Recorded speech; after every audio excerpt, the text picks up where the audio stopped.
Hello tout le monde, bienvenue dans cette nouvelle vidéo spéciale FAQ de lectrice Charleston, en tout cas de mon expérience de lectrice Charleston. Dans cette vidéo, je vais vous dévoiler tous les secrets des lectrices Charleston. Non, c'est faux, on va se calmer. Je vais juste vous faire part de mon expérience de cette année écoulée. Sur Instagram, je vous ai laissé un petit encart où vous avez pu poser toutes les questions qui vous passaient par la tête. Et merci, parce qu'il y en a eu beaucoup.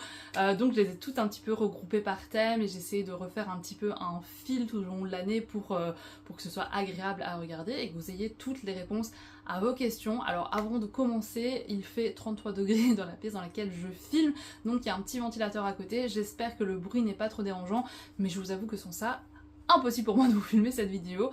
Donc du coup, trêve de blabla, c'est parti, je réponds à vos questions sur mon année de lectrice Charleston dans la suite de cette vidéo. Tout d'abord, c'est quoi être lectrice Charleston? C'est vrai que c'est une question basique, mais c'est bien de le savoir. Eh bien, chaque année, la maison d'édition va faire un peu un appel à candidature où vous pouvez postuler.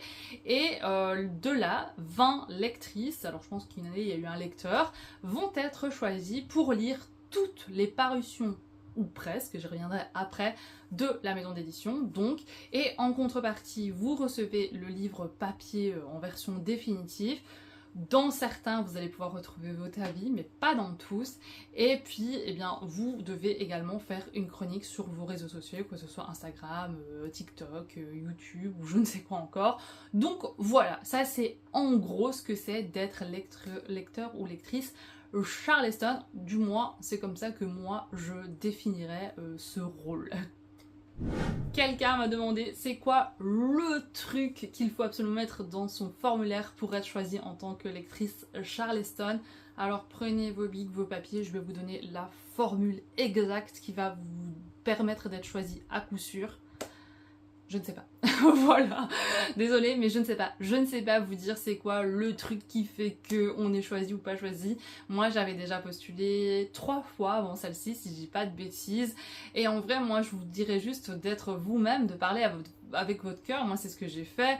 J'ai dit pourquoi j'aimais la maison d'édition, quels étaient mes coups de cœur. J'ai mis un petit peu d'humour, un petit peu d'émotion. En plus, quand j'ai postulé, j'étais à New York, donc j'avais dit que si j'étais choisie, ce serait un peu la cerise sur le gâteau. Donc voilà, je veux un petit peu de moi en fait. Et j'ai été choisie, mais je sais pas s'il y a un truc particulier, un truc qui fait que vous serez absolument choisi. Je ne crois pas, juste soyez vous, je pense que c'est le plus important. C'est peut-être un conseil très bateau, mais ça me semble être la base en fait. Voilà, soyez authentique. On enchaîne avec les livres et vous m'avez demandé combien de livres j'ai lu cette année. Alors, à l'heure à laquelle je filme cette vidéo, j'en ai lu 50. Je suis dans le 51e. On a reçu une ENC in extremis, donc ça fera 52. Et dans les 52, il y avait 5 lectures optionnelles. Qu'est-ce qu'une lecture optionnelle? Par exemple, un tome 3, je pense à Clarisse Sabar. Si vous n'avez pas lu les 2 premiers, vous n'êtes pas obligé de les lire et donc de lire le tome 3. Maintenant vous pouvez les lire et lire le tome 3. Il y avait aussi la saga des Haleurs, je pense que le tome 3 était optionnel. Enfin voilà, il y a eu 5 lectures comme ça qui étaient optionnelles parce que eh bien on peut pas tout lire. Moi j'ai réussi à les lire parce que j'avais lu les tomes précédents, donc j'ai réussi à les classer dans mon planning, mais je sais que certaines lectrices n'ont pas pu le faire. Et c'est pas grave, ça porte bien son nom, c'est optionnel, donc si vous pouvez le faire, tant mieux. Si vous ne savez pas le faire pour X ou Y raison, c'est pas grave. Mais donc du coup, logiquement, en fin d'aventure, j'aurais lu 52 livres, même si je croise très très fort les doigts pour recevoir Orlando, donc ça fera 53, mais celui-là on n'est pas sûr, donc là à l'heure actuelle je dirais 52. Reçois-tu les épreuves non corrigées seulement en version numérique ou aussi en version papier? Alors, je pense qu'on a reçu 95% des ENC en version numérique et il y en a 4 ou 5 qu'on a reçu en version papier. Mais je vais être tout à fait honnête avec vous, je ne vois pas l'intérêt. Déjà parce que écologiquement, voilà, c'est inutile de recevoir un livre qui n'est pas terminé parce qu'il n'y a pas la couverture, il y a des coquilles, il n'y a pas les remerciements des auteurs ou nos avis à la fin. Donc c'est vraiment user du papier pour rien. En plus, ça prend de la place de recevoir les ENC en version papier, donc ça n'a pas d'intérêt. intérêt vu qu'on reçoit les versions définitives qui sont là derrière moi. Donc moi ce que j'ai fait c'est que celles que j'ai reçues je les ai données aux copines parce que je me voyais pas les garder, mais je suis très contente d'avoir reçu la quasi-totalité en version numérique, comme ça prend moins de place, c'est facile à emporter et au moins écologiquement parlant c'est tout à fait dans mes valeurs. Donc oui, on reçoit la plupart des ENC en version numérique. On m'a demandé quel délai j'avais entre la réception du livre et le moment où je dois remettre mon avis. Et alors là c'est une vaste question parce qu'il n'y a pas de délai précis. En fait on va recevoir un planning tous les 3 mois où donc on va avoir tous les livres qu'on va devoir lire durant ces 3 mois, mais on les reçoit pas tous d'un coup, on reçoit pas le livre numérique tout d'un coup, non, ça va être distillé sur bien les 12 semaines, on va en recevoir 2-3 par semaine. Et donc il y a des mois où on va recevoir, je ne sais pas moi, 8 livres, il y a des mois où on va recevoir 3, il y a des mois où on va devoir en lire 10 et il y a des mois où on va devoir en lire 4. Donc c'est très fluctuant, il n'y a pas vraiment un délai précis. Parfois on va devoir remettre notre avis après 6 semaines parce que bien là par exemple comme c'est l'été, il y a un livre, je sais on l'avait reçu en juin, ici on doit le remettre mi-août, mais parfois on reçoit le livre, je pense à Sophie Jomain, on l'avait reçu début février pour le rendre mi-février, quelque part par là. Donc voilà, il faut vraiment être focus. Moi j'avais acheté un agenda où je notais les dates pour être sûre de pas m'emmêler les pinceaux. Il y a des copines lectrices qui elles avaient fait des tableaux Excel mais tellement bien faits qu'ils savaient quand est-ce qu'on devait lire quoi, si c'était optionnel, pas optionnel, enfin bref, il y avait des lectrices bien plus organisées que moi. Mais donc moi je vous recommande de vraiment soit acheter un agenda, soit de faire un petit tableau pour pas vous perdre.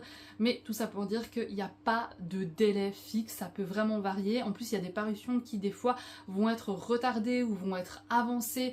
Là par exemple, voilà, je vous dis la 53e ENC, donc Orlando, on n'est même pas sûr de la recevoir, donc potentiellement elle va nous tomber dessus, on va devoir la lire peut-être en 1 semaine et demie, je ne sais pas.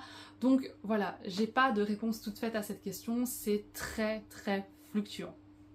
On me demande si je sais à l'avance si mon avis va être dans un livre. La réponse est non. Non, on ne le sait pas à l'avance et je vous avoue que moi, ça me va de pas le savoir parce que donc, quand on reçoit le livre définitif, c'est là qu'on voit si notre avis est dedans et c'est toujours un peu cette sensation de « Ah, est-ce que mon avis va y être ou pas ?» Vous savez, ce sentiment un petit peu avant Noël quand vous déballez votre cadeau, c'est ça. Donc le savoir avant, ce serait très chouette parce que on le saurait bientôt, mais le fait de pas le savoir, de le découvrir en même temps que vous quand le livre sort en librairie, c'est trop génial en fait. Donc non, on le sait pas avant et d'ailleurs on sait pas dans combien de livres va se retrouver notre avis, dans quel livre il y sera ou il y sera pas.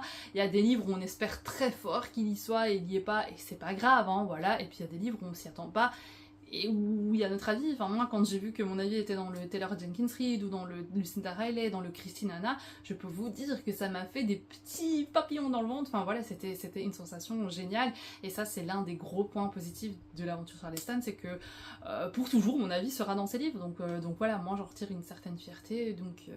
Donc voilà, mais non, on ne sait pas du tout si notre avis ou pas va se retrouver dans un livre. J'en arrive à la question qui m'a peut-être été le plus posée lors de cette FAQ, à savoir est-ce que le rythme est intense? La réponse est oui, le rythme est très très intense, je vais pas vous le cacher. Je vous disais en début de vidéo qu'on a 52 livres à lire, du moins cette année. C'est pas 52 livres sur une année toute lisse, soit plus ou moins 4 livres par mois. Non, c'est très fluctuant, c'est des montagnes russes.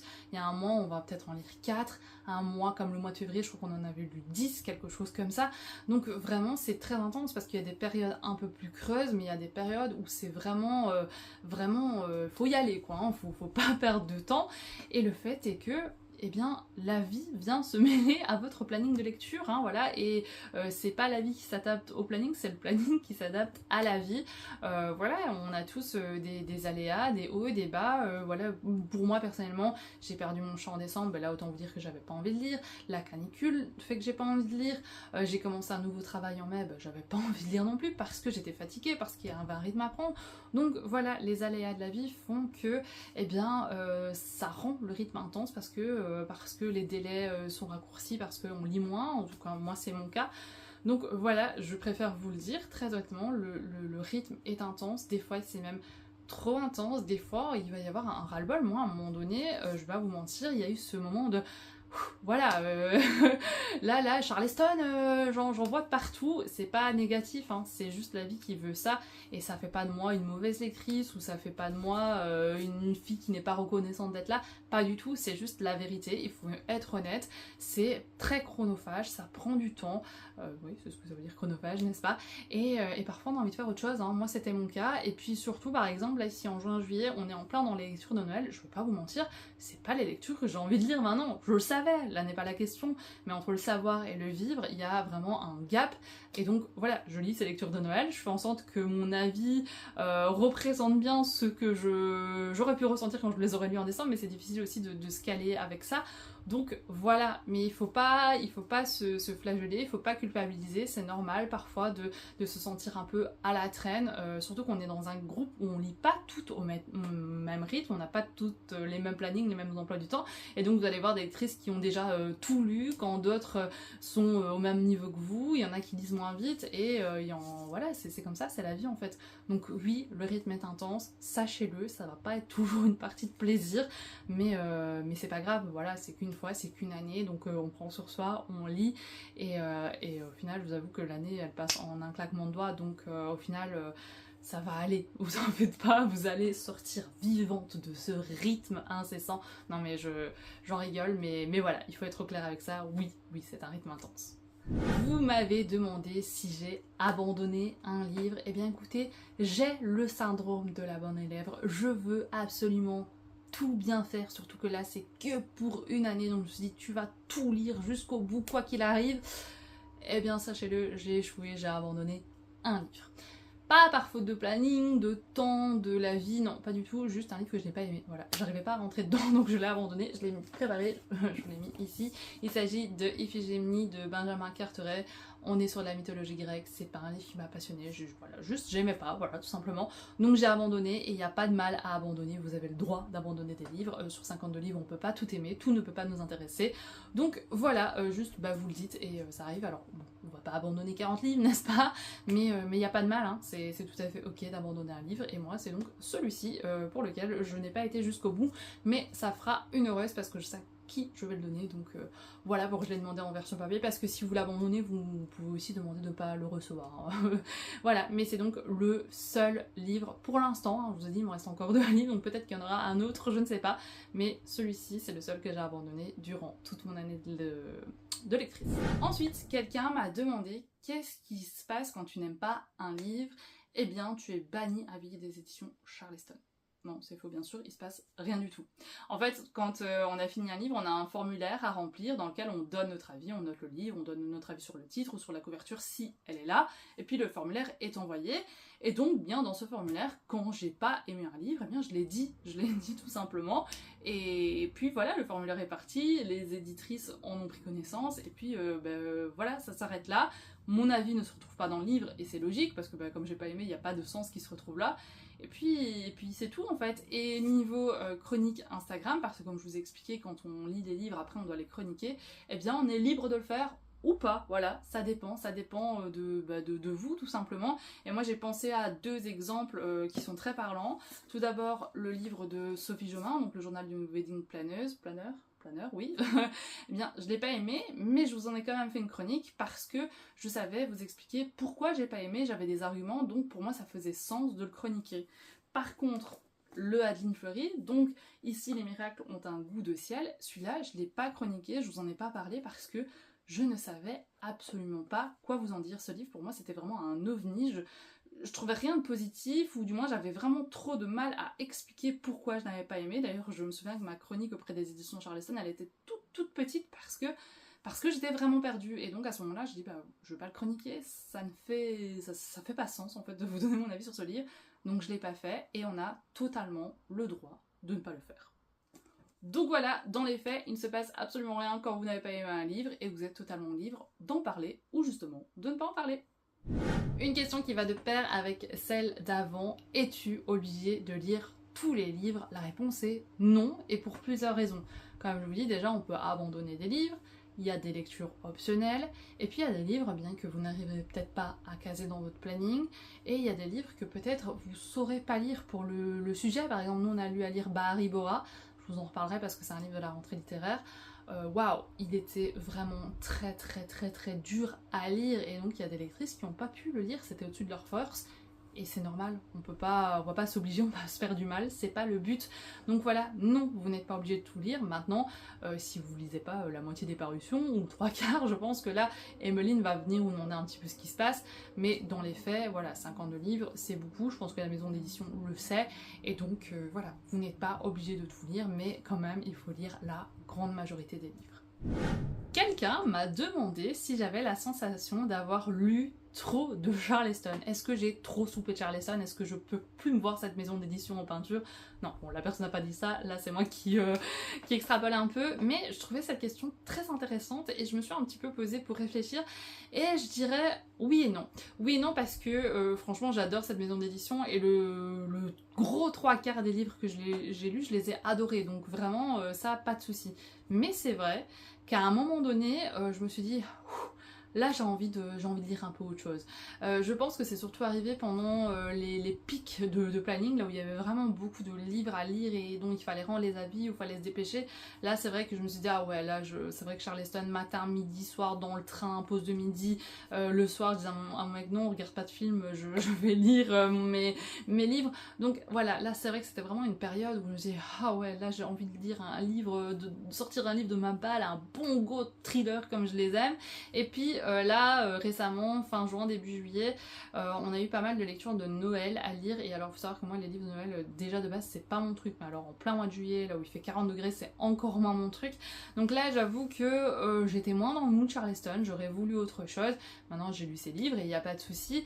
Donc voilà, c'est un peu une question ambivalente, dans le sens où je suis très très contente et très reconnaissante d'être lectrice Charleston. Mais tout à fait honnêtement avec vous, oui, parfois, j'avais un peu mon trop plein de lecture Charleston. Et j'étais contente quand je prenais un autre livre de ma palle ou un livre audio, histoire de passer un peu à autre chose et de laisser de la place à d'autres lectures. Donc voilà, je sais pas si ça répond à 100% à la question, mais du moins c'est le sentiment que moi j'en ai rétrospectivement quand je regarde un peu en arrière sur toute l'année qui s'est déroulée. Plusieurs personnes m'ont demandé quelle est ma meilleure lecture, quel est mon top 3, est-ce que j'ai un top 5. Alors, pour être tout à fait franche et honnête, là, au moment où je vous parle, j'ai pas encore réussi à déterminer un top ou ma meilleure lecture. En plus, il m'en reste deux, donc j'ai quand même envie de leur laisser la chance de rentrer dans mon top, même si sincèrement, il va falloir que ce soit des lectures très costauds pour détrôner les livres qui sont dans mon cœur. En plus de ça, je compte vous faire une vidéo en fin d'année pour vous faire vraiment un gros récap de mon année de lectrice Charleston. Donc je vais pas tout vous dévoiler maintenant, mais sans grande surprise, dans ce top va arriver Taylor Jenkins Reid avec le retour de Carrie Soto, le Christine Hanna parce que waouh, mais j'ai tellement eu d'émotions. Et puis là, il y a un livre qui va sortir à la rentrée littéraire. Oh, je sais plus comment il s'appelle, je vous mets la photo ici. Alors là, ça c'était, mais waouh, un livre qui m'a profondément touchée. Donc voilà, ces trois livres là sont dans mon cœur. Je sais pas encore très bien les classer, je vais pas vous mentir, mais j'ai envie de laisser la chance au dernier livre que je vais lire. Donc voilà, je vous ferai un top dans ma dernière vidéo de lectrice Charleston en décembre ou en janvier, mais pour l'instant, voilà un petit peu les livres qui sont dans mon cœur à l'heure actuelle. Et pour terminer cet FAQ, eh bien, vous avez été plusieurs à me demander comment je me sentais, quel était mon ressenti, qu'est-ce que je retirais de mon année en tant que lectrice Charleston. Eh bien, écoutez, je me sens chanceuse, à la fois reconnaissante, très contente, un petit peu triste aussi parce que l'année se termine, donc ça va être une parenthèse qui va se fermer, mais franchement, je ne retire que du positif. Déjà, pour moi, ça a vraiment été une année de partage parce que j'en ai peu parlé dans cette vidéo, mais voilà, je me suis retrouvée au sein d'un groupe avec 19 autres lectrices qui se sentaient tout aussi contentes et chanceuses que moi d'être lectrice Charleston. On a pu partager sur nos lectures, sur le moment où on recevait nos livres, où on découvrait notre avis, on a pu se motiver, s'encourager, être contentes les unes pour les autres. Donc voilà, ça c'était un très chouette groupe et donc il y a vraiment eu une année autour du partage et moi j'adore ça, partager mon amour de la lecture avec des gens qui ont la même passion que mois, donc ça c'était très très chouette déjà. Ensuite, eh bien, je suis reconnaissante d'avoir été choisie parce que ben voilà, je vous l'avais dit, c'était la 3e ou 4e fois que je postulais, donc quand le mail est arrivé, c'était un peu le moment waouh, et en me disant waouh, cette année c'est moi, et ça c'est très très chouette. Et puis vraiment la cerise sur le gâteau, c'est le fait d'avoir son avis dans un livre. Je vais pas vous mentir, ça c'est vraiment le plus gros plus de cette aventure pour moi, c'est de me dire mon avis est dans des livres que j'ai adorés, des livres dont je pourrais vous parler encore et encore et encore.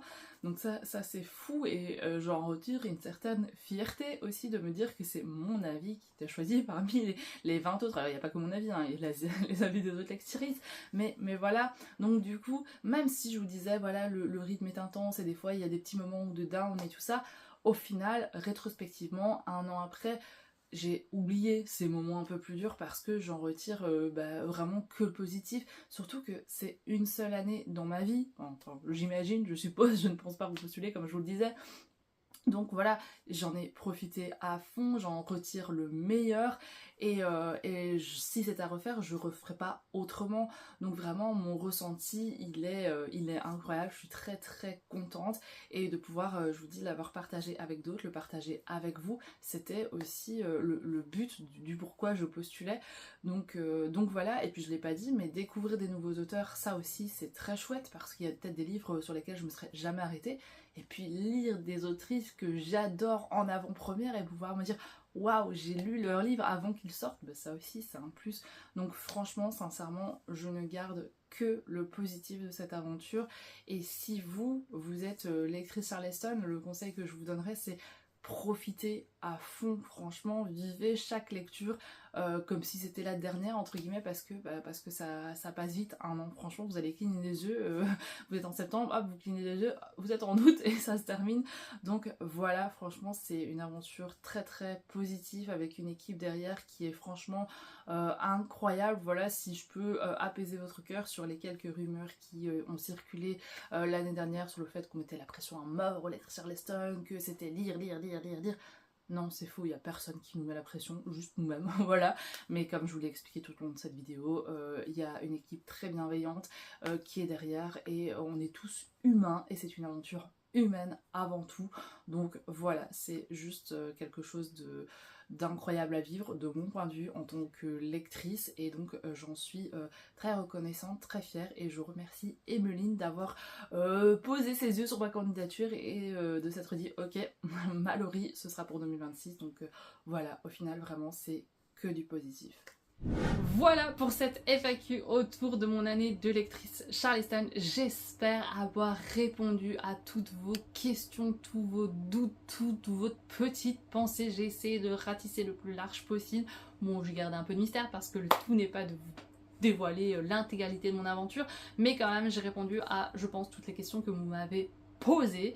N'hésitez pas à me dire en commentaire si vous comptez postuler, je croiserai très très fort les doigts pour vous. Et puis si vous ne comptez pas postuler, dites-moi en commentaire pourquoi, qu'est-ce qui vous tente ou moins dans cette aventure, ou qu'est-ce qui vous freine. Je serais très contente d'en discuter avec vous. En tout cas, ça me fait plaisir de partager mon expérience de lectrice Charleston entre guillemets avec vous. Et puis, eh bien, n'hésitez pas à liker, commenter, partager cette vidéo. Et puis moi, d'ici la prochaine vidéo, je vous souhaite plein de bonnes lectures, Charleston ou pas. Et puis, portez-vous bien. À la prochaine!